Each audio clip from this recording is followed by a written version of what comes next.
What's up, everybody? Welcome back to Brad Fab Garage. And I'm sitting out here in the shop with it snowing outside, and the wood burning stove is warming us up in here. But I've got this big dilemma. Most of you have seen my Camaro in the background, and I'm struggling. I've been doing some updates to this car, and unfortunately, I did a lot of work to this thing before I actually started the YouTube channel. I'll give you a quick rundown. This is my high school car. We've talked about them in other videos with me and both of my brothers. And this one I have had since '92, and it has had quite a life. And has been through a lot with me, like anybody else has in their cars through high school and all that kind of stuff. But this car, 99 or 2000, I actually back-halved this car myself. I was 21, and with a cutting torch and an arc welder and just hand tools. And I'll throw some pics up of the car. I mean, I did a pretty nice job for a kid, and it ran hard and it ran fast, and it dominated a lot of people here in the 405 back in the day. This thing can't compete with the cars that are running around here now. You know, and if you don't make 4,000 horsepower with a big tire, you can't be competitive in anything around here. So I decided to go back and make this thing small tire again. So yeah, I unback-halved the car, and that was a crap load of work. But it's still got some secrets though. So we'll take this thing and put it up on the lift and show you what I did with it. It's back to factory, believe it or not. All the floor pans, frame rails, everything on the back of the car I put back to factory. And that was a nightmare in itself. Man, it took me 3 months probably working after work and on weekends to get this thing back in order. And I finished that about a year ago. So, but I'm struggling with the big block. It is a 454 with a turbo 350. And man, I love the sound of a big block. But with all the new technologies, all the LSs, all the turbos, all this kind of stuff, and all my buddies running built 6.0s, 5.3s, and LT4s around here, this car can't even cruise down the highway with them. So we're going to change that. I got to bring it up to date. It's so dated back from the early 90s or early 2000s and late 90s. So that's what we're gonna do. I have a pile of parts already sitting here for this thing. I have got all kinds of stuff laid out here. My short block is almost ready, covered up. You know, we got to keep it a big secret because everybody likes secrets. But everything from you can guess what's in there and what's in there. I mean, I've been collecting parts for a while, and I still have a few things to get, but I think it's time to just start taking this thing apart and biting the bullet and go down and drop about 150 cubic inch and probably more than double the horsepower that I had in the old car. So I'm gonna go ahead and throw it up on the lift and show you what's going on underneath this thing. This car is dirty. I mean, I live out in BFE nowhere in Logan County, so I do drive down some dirt roads, but I do drive my cars, so they get dirty when you drive them. Basically, when I back-half the car, as you can see a seam right here, I replaced everything from the driver's seats all the way back.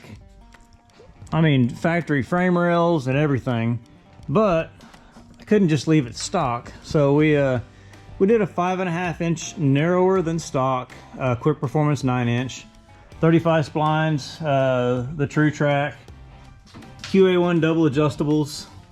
I went ahead and went with a factory fuel cell in this thing because, you know, I just didn't want to cut a hole in my trunk again. And I was able to keep my factory floor plans with these ladder bars. And these are freaking nice. I love these. But yeah, it is a ladder bar car, so everybody can shun me if they want. It's not, oh, street car, blah, blah, blah. This thing gets driven. Tied everything into the factory frame rails, built subframe connectors, and just did this thing up right. And went through and did some mini tubs in it, if you can see up in there or not.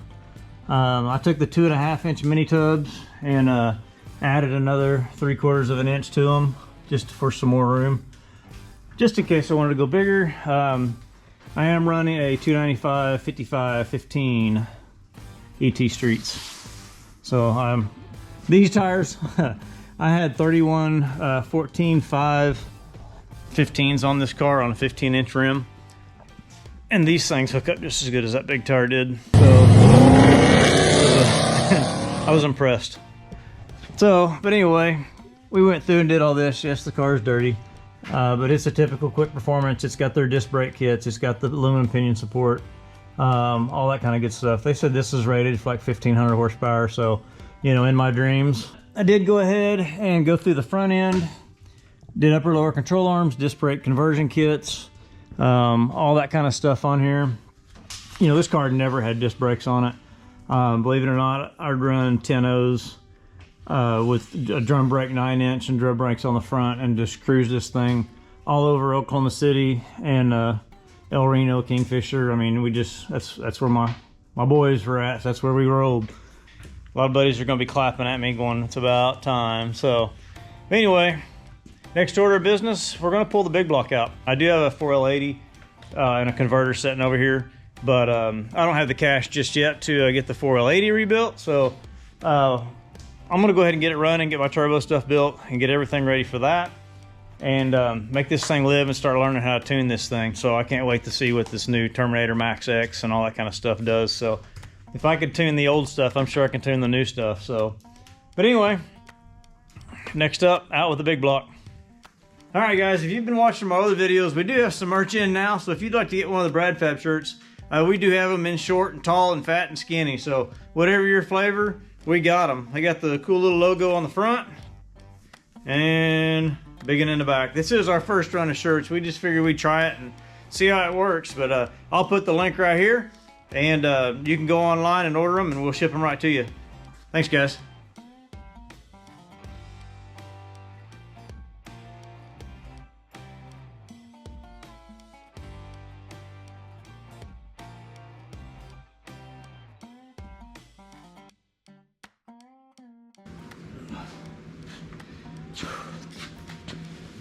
That is heavy.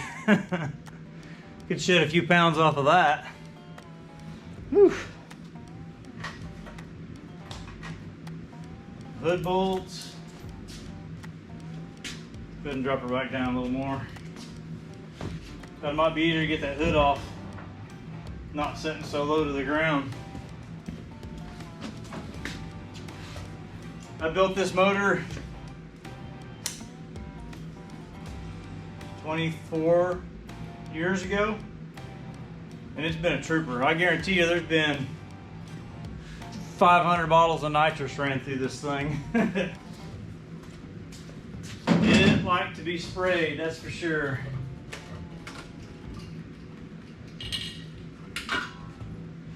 Need an extra table just for all this stuff. Not like my bench isn't full all the time. Let's get some 1/2 inches.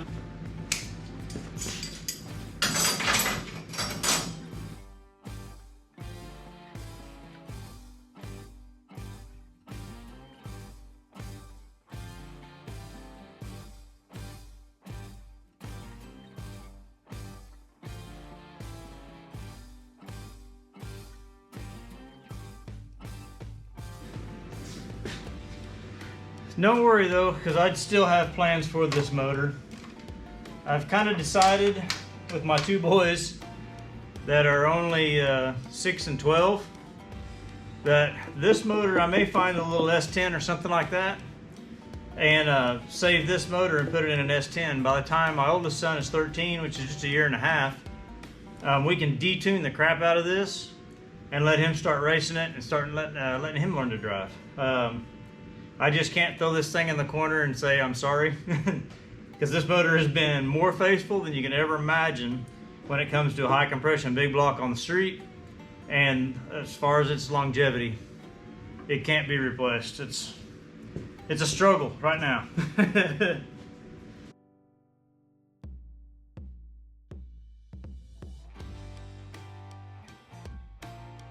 Wanted to wait till I had pretty much everything ready to put it together, but I was a little impatient.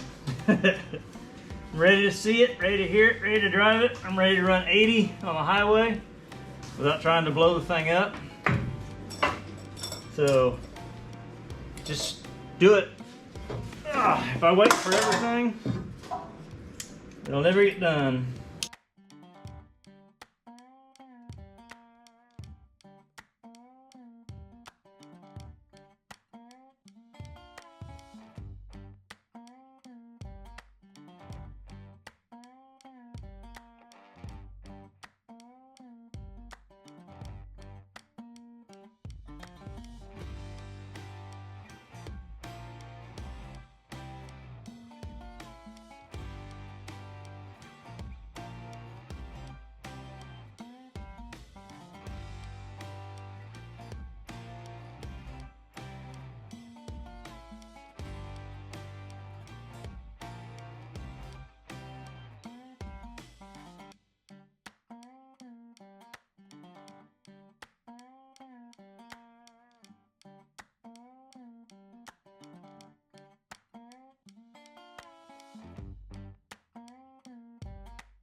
Just to show you guys, all the old guys know exactly what this is. That's how you can keep good rubber motor mounts in it.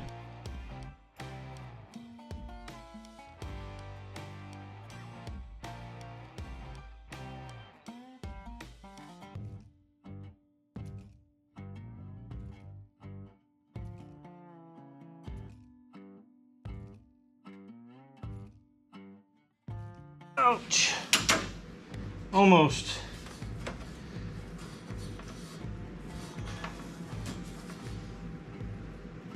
So close, so close. Got it.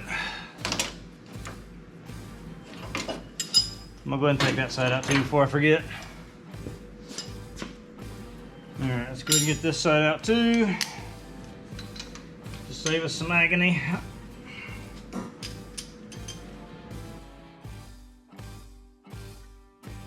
Sure is nice having factory seats in it, and having a back seat in it, and a small cage that doesn't get in the way too bad. But it is nice having it the way it was when I bought it. This is an RSSS 396 4-speed car originally, but people that had it before me had chopped some stuff up. I don't even know if it was original motor or whatnot back in the day. But my dad broke the 4-speed showing me how to shift the 4-speed. So that's why it went automatic. Okay, well, let's raise the car up in the air. Get the Flowmasters unbolted from the headers. Go ahead and get the converter bolts. And maybe a couple of the bottom bow housing bolts just for the convenience while we're already there.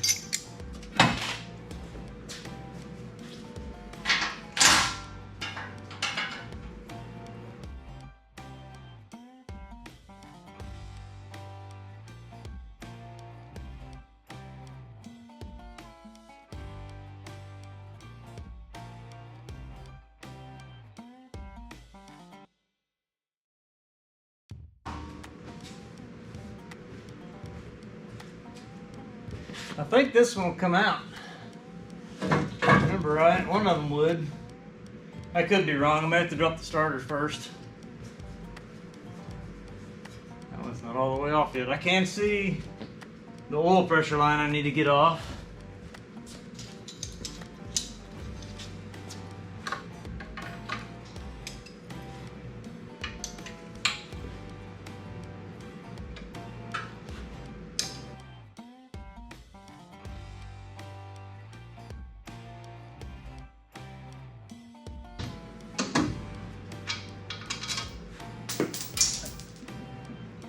Alright, converter's loose.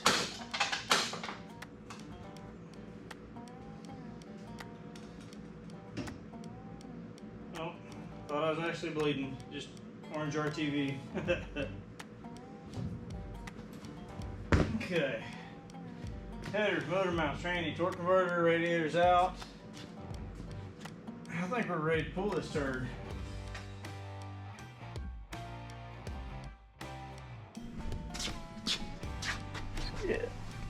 Right there.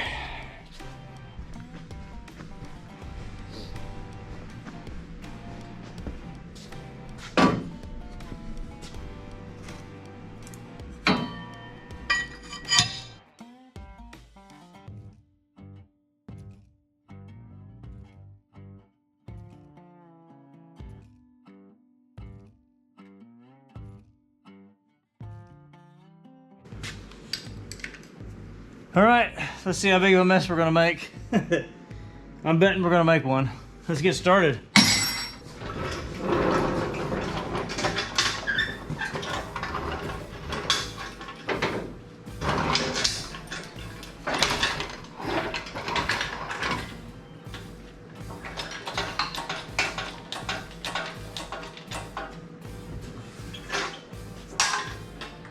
Okay, let's find out what I missed.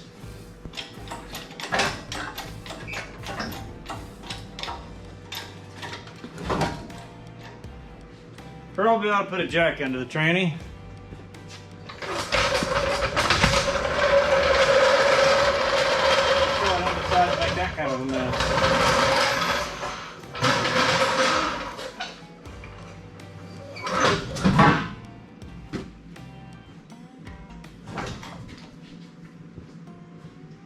That one mystery bolt we couldn't get out of the motor mount earlier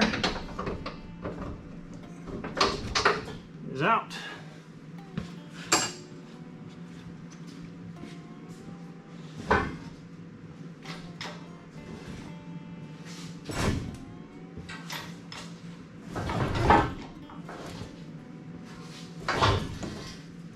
I know the only thing I have left on there is the wires to the starter. They were just too much of a pain to get to, and I didn't want to drop the starter just to get that. So as soon as I get it up here out of the way a little further, header's out. That header's almost gone. Yeah, now we're leaking antifreeze.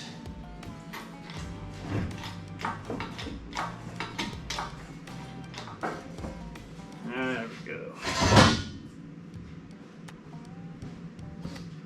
Fuel line just wants to stay there.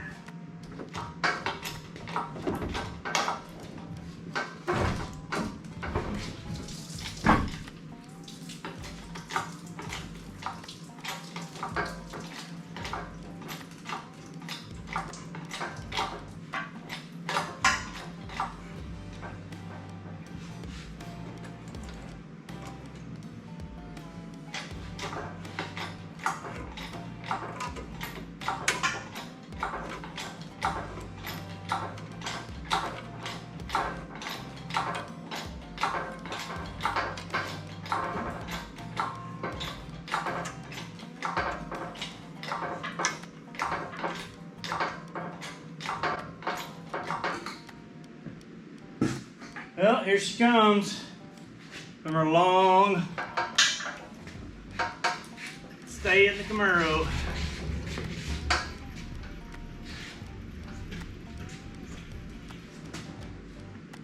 This old girl's been in the car for a long time, and I'm gonna miss it, but I'm probably not going to, honestly. Oh, well, we have a lot of cleanup to do. I am going to go through and get all the old wiring out of it, and go ahead and gut all of this stuff, so I can start power washing, see what I got to do with my fuel system, what I'm going to have to change on it, and get this thing done. I am going to have to get a power steering box for it. So if any of my local buddies has a Camaro or Nova power steering box, I probably need one for a core, or if you might have a good one. All right, guys. We're gonna wrap this one up for this evening. There will be several videos of the Camaro because there's a lot of work to be done. So just remember to go in and like and subscribe. And looking at the analytics, man, I got a ton of people watching videos, but no one is hitting that subscribe button. So go in there, hit the subscribe, hit the like. You'll see the new videos whenever they come up if you hit the little buzzer. And we're gonna keep this stuff coming. So, but anyway, no holds barred now. We'll see you guys next time. Thanks. Bye.